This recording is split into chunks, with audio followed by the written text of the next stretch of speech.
कि गांव में आदिल नाम का एक मटन का व्यापारी रहता था। पूरे गांव में मटन की सिर्फ एक ही दुकान थी, इसलिए सभी आदिल की दुकान से ही मटन खरीदा करते थे। अरे आदिल मियाँ, मटन कैसे दे रहे हो?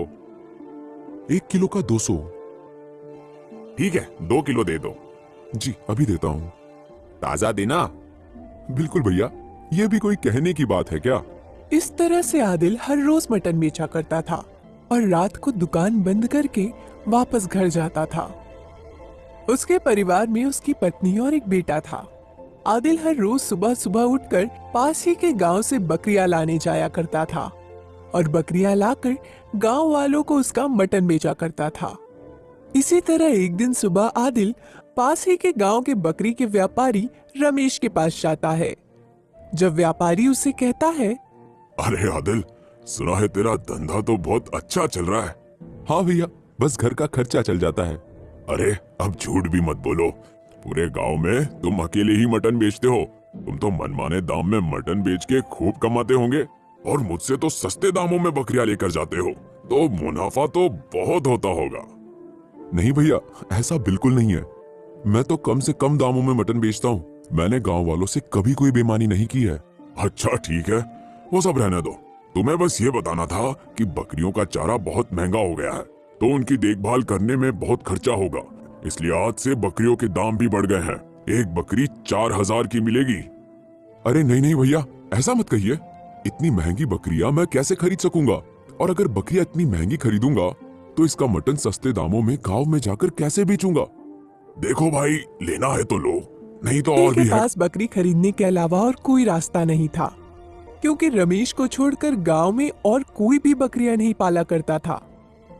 रमेश ने इसी बात का फायदा उठाना शुरू कर दिया और वो अपने ग्राहकों को महंगे दाम में बकरियां बेचने लगा। ठीक है भैया, आज तो फिर मैं एक ही बकरी ले जा सकूंगा। पहले की तरह 1000 की देते तो 4 बकरियां ले जा सकता था। अरे भाई, ऐसी कोई बात नहीं, अगर महंगी लग रही है तो जाओ दूसरी दुकान से ले लो। ये कहकर रमेश हंसने लगता है और आदिल एक बकरी ले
रखो आप। इतना कहकर वो औरत बिना कुछ लिए ही वहां से चली जाती है।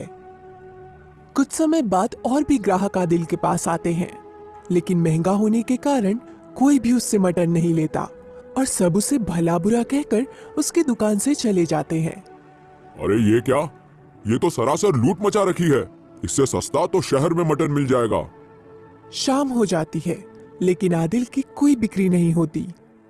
तभी वो देखता है कि बकरी बेचने वाला रमेश उसकी दुकान के ठीक सामने मटन की दुकान लगा रहा होता है। ये देखकर वो हैरान हो जाता है। आ जाओ, सस्ते में मटन ले जाओ, मटन बिरयानी बनाओ और मजे से खाओ। आओ, आओगे तो पाओगे, नहीं तो बाद में पछताओगे। इतना सुनते ही सभी गांव वाले रमेश की दुकान पर मटन खरीदने के लिए लाइन लगा लेते हैं। अरे भैया, मटन कैसे दे रहे हो? 100 रुपए किलो दे रहा हूँ भाभी, कितना दे दूं? अच्छा, तब तो 2 किलो दे दो। अरे भाई, मुझे भी 1 किलो मटन तोल दो। अरे भैया, थोड़ी मटन करी बना लेना और थोड़ा मटन बिरयानी बना लेना। 4 किलो ले लो, 400 ही होंगे। ये बात तो ठीक है, आप इतना सस्ता कैसे दे रहे हो? आज से पहले आपको देखा भी नहीं इस गांव में। वो सामने की दुकान में तो 500 का 1 किलो मिल रहा है। अरे भैया, हम बाकियों की तरह ठग नहीं है, बीवी बच्चे वाले आदमी हैं। एक एक पैसे की कीमत हमें अच्छे से मालूम है। मैं नया हूँ, लेकिन मटन हमेशा पुराने दाम पर ही आप सभी को बेचूंगा। सभी लोग बहुत खुश होते हैं और रमेश की दुकान से मटन लेने लगते हैं। आदिल को कुछ भी समझ में नहीं आ रहा होता है। जब रमेश की दुकान पर भीड़ कुछ कम होती है, तब आदिल उसकी दुकान पर जाता है। अरे भाई, आपने ऐसा क्यों किया? भला मैंने क्या किया? मैं तो अच्छा खासा यहाँ मटन बेच रहा हूँ। बकरियों के दाम तो बढ़ गए हैं ना, तो फिर भैया आपने मटन इतना सस्ता कैसे बेच दिया? ऐसा करने में तो मुझसे कोई भी मटन नहीं खरीदेगा और मेरा व्यापार बंद हो जाएगा। तो फिर एक काम करो, तुम अपना मटन मुझे बेच दो, मैं सारा मटन खरीद लूंगा, वह भी 1,000 रुपए में। अरे भाई, ये तो सरासर घपलाबाजी है। मैंने पूरे 4,000 देकर तुमसे बकरी ली थी। 1,000 रुपये में मैं तुमको सारा गोश्त दे दूंगा तो मेरा तो घाटा हो जाएगा। तो फिर भाई, तुम रास्ता नापते बनो। वैसे भी थोड़ी देर में मुझे दुकान बंद करके घर जाना है। आदिल अब बुरी तरह से फंस चुका था, इसलिए मजबूर होकर उसने सारा मटन रमेश को 1,000 रुपए में बेच दिया और दुखी मन से घर वापस आ गया। क्या हुआ जी, इतनी उदास क्यों हो? बिक्री तो अच्छी हुई ना? पता नहीं अल्लाह हमसे किस जन्म का बदला ले रहा है। ऐसा क्यों कह रहे हो? साफ साफ बताओ ना, क्या हुआ है? आदिल उसे सारी बात बताता है। अब तो दोनों को ही कुछ भी नहीं सूझ रहा था कि घर कैसे चलेगा।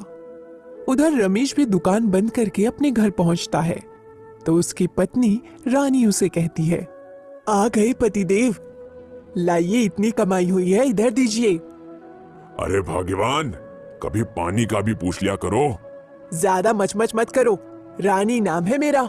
नौकरों वाले काम कराने हो तो इतना कमाओ कि घर में नौकर चाकर रख सको। तुम भी ना।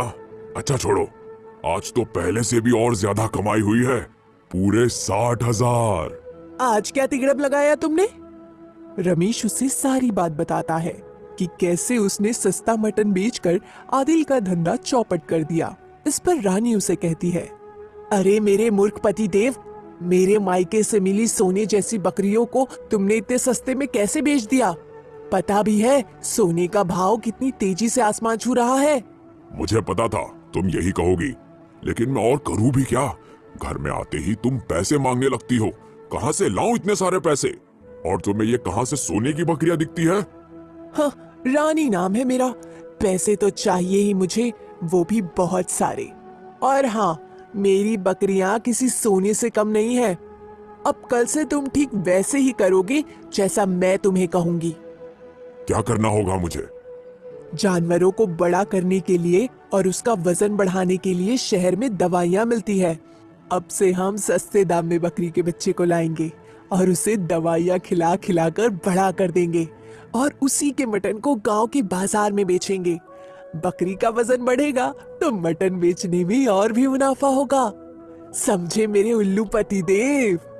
पर ये तो गलत है। अब तुम मुझे सिखाओगे कि क्या सही है और क्या गलत। चुपचाप से जैसा कहा है वैसे ही करते जाओ। अगले दिन से रमेश छोटी बकरियों को इंजेक्शन लगाकर बड़ा कर देता है, जिससे कुछ दिन में ही वो काफी बड़ी और भारी भरकम हो जाती है। गांव में किसी को भी रमेश की इस हरकत का पता भी नहीं चलता और वो बेफिक्र होकर उसके दुकान से सस्ते दाम पर मटन खरीदते हैं। उधर आदिल का मटन का व्यापार बंद हो गया था, इसलिए वो मजदूरी करने लगा। कुछ समय बाद ईद आने वाली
आदिल को सब कुछ समझ में आ जाता है और उसने अब सोच लिया था कि वो रमेश और रानी का भांडा फोड़ कर ही रहेगा।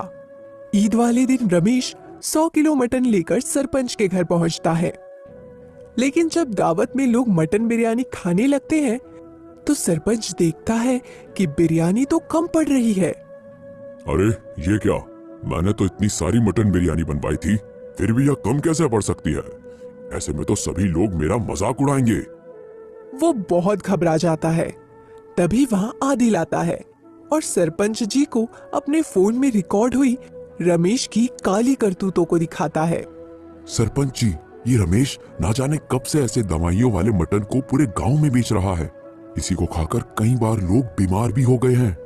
इसी ने मेरे मटन का व्यापार भी बंद करवाया था और इसी की वजह से आज आप भी बदनामी की कगार पे खड़े हैं।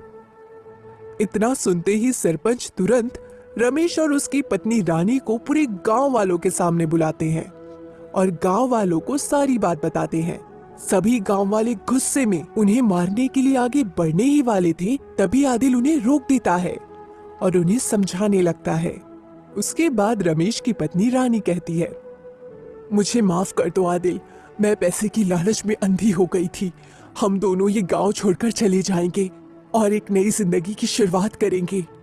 उस दिन से आदिल दोबारा मटन की दुकान खोलता है और अब उसकी दुकान में